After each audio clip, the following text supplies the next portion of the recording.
What's up, people? Suddenly, I'm back in the city. I didn't really expect to be here, but it was more or less get the hell away from my wife. Now, kind of wondering why I was that angry yesterday when the market hadn't even opened up yet. Thing is, I was still short those cues, and I knew I wasn't going to have time to trade. I knew that day was going to evolve into something extraordinary, and it did. So there I was, as angry as possible. But it's really all about my wife right now. And you know how I talk about how I hate cliches and weird sayings that people think that are funny and just throw into conversation. My wife is just a barrel of that shit. And we kind of had a party that we went to over the weekend. And you know, I complained about not having sex with my wife anymore.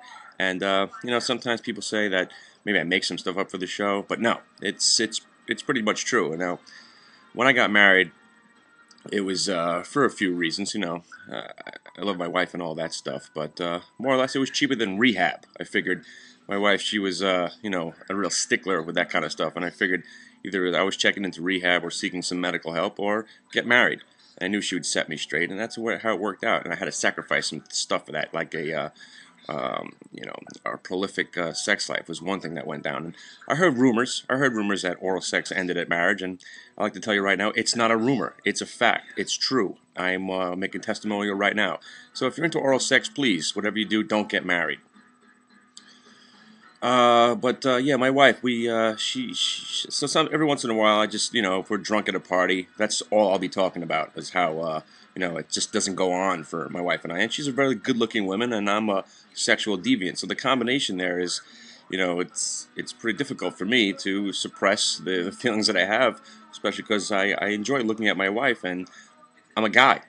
I want this every day, every waking minute, especially with a stressed out job. And you know, she's always saying, oh, go get a massage.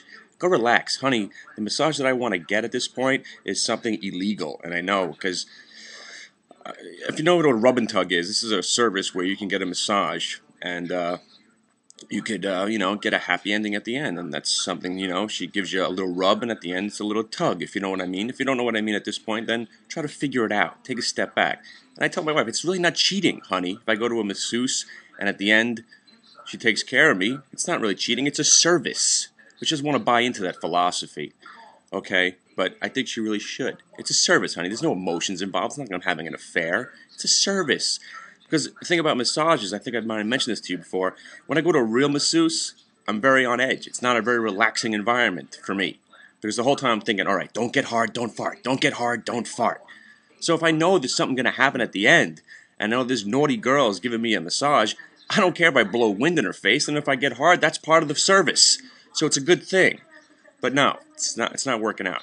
Back to the cliches.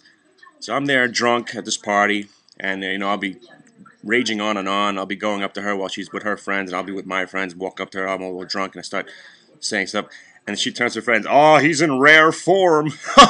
Rare form. What exactly does that fucking mean? Rare form. Stop saying that. And then it was, oh, yeah, you gotta leave him alone. He's rip-roaring. So then once she said rip-roaring, that set me off. Then I became rip-roaring as I was introducing. She would introduce me, no, my name's not Crow, it's Rip. Rip-roaring? Yes, how are you? My name's Rip. Last name Roaring? Rip-roaring. The vodka does that to me. Rip-roaring. So from now on, this week, I will be known as Rip-roaring. Okay? And I'll be in rare form, honey.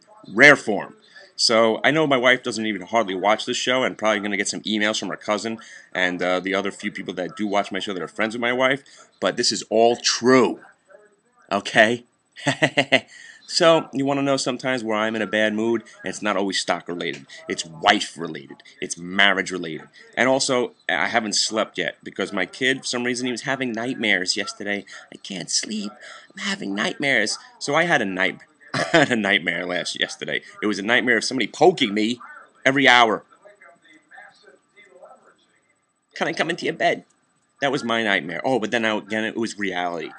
So rip-roaring, I'm going to go hit the road. And last week when I said you might want to buy some stocks that you like and put stops on because we're probably going to rally, and I didn't know the significance of the rally. But, we're in the clear now. Forget about it. So just buy stocks now and sell them before the earnings come out because that's when reality is going to set back in. You don't want to be caught in a stock that's going to give back 20% in one day when they say their earnings aren't as good as everybody thought. And don't lose the money that you've made on a $15 stock that's now at 20, it's going to go right back down to 15. But I don't know what to tell you anymore because I'm rip roaring and I'm in rare form. Rare form.